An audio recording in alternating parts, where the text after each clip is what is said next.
Hi everyone, welcome back to the Vinyl Vault. Today we're looking at possibly the rarest or most in-demand copy of Pink Floyd Dark Side of the Moon.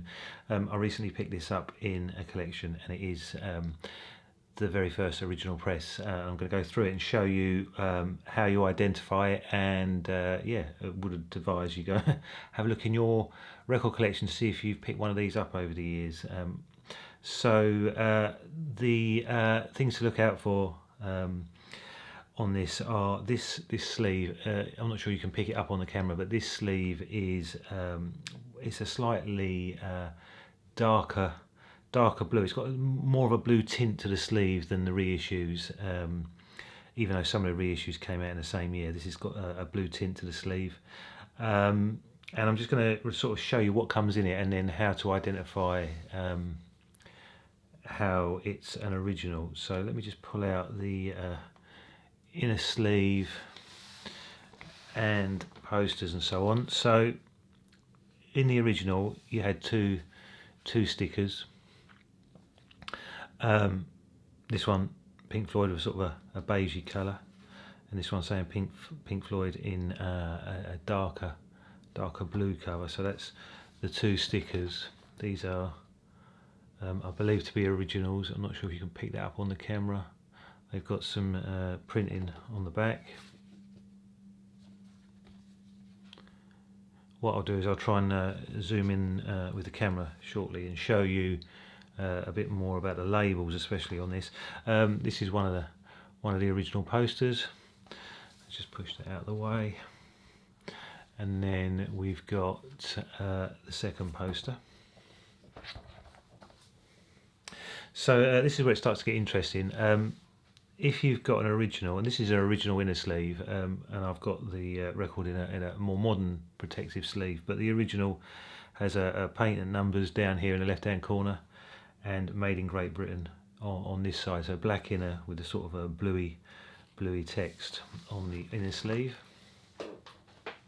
I'll just move these out of the way so we can get a better view and get a close up of the vinyl. Right, standard. I'll just quickly show you the gatefold sleeve. Standard gatefold sleeve. There may well be some of you out there that know about the credits and wording and so on the inside of the sleeve. I've not found anything different, but it may well be something different on the original first press. Back of the sleeve. They all look very similar, all the pressings, but it's the label and pressing that really gives this one away. So this is what you want to look for. This is what they call this solid blue triangle. So if you've got this in your collection, then it should be worth a pretty penny, really. So I'm going to take this out of the sleeve and place it down and try and get some close-ups for you. So let me just adjust the camera and we'll try and get close in, and then you can see exactly what you're looking for. Right, so this is the label. This is the solid blue triangle. You may well have heard of this before. So if the triangle's filled in with a solid blue colour, then you know you've got a first press. So worth checking your own copies to see if you've got that. The other distinguishing fact on this label is up here in the sort of top left corner. It says the Gramophone Co. Limited. This helps identify if it's an original. The later presses actually had EMI Records here instead of the Gramophone Company Limited. Catalogue number SHVL804, that's standard. I don't believe there's any other different text here on the label, but there may well be. Any die-hard collectors probably know a bit more than I do. EMI Harvest label, made in Great Britain on the bottom. This is quite a nice, you could possibly say this is a near mint copy. It's definitely a VG++ near mint. Let me just flip it over to show you the other side.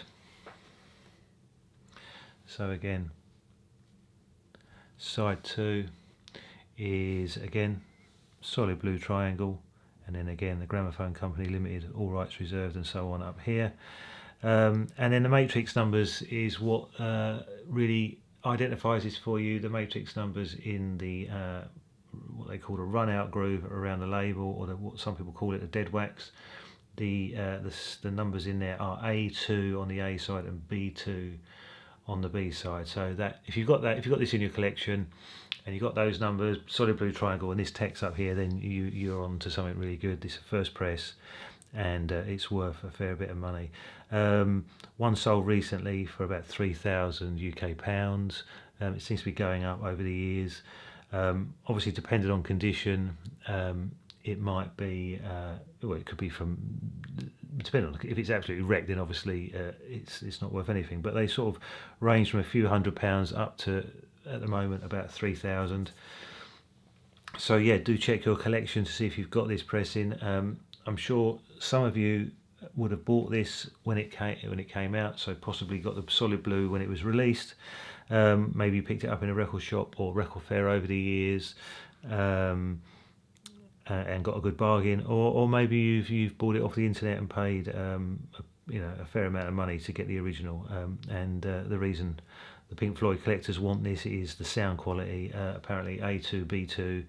This pressing is literally the best sounding copy that you can get.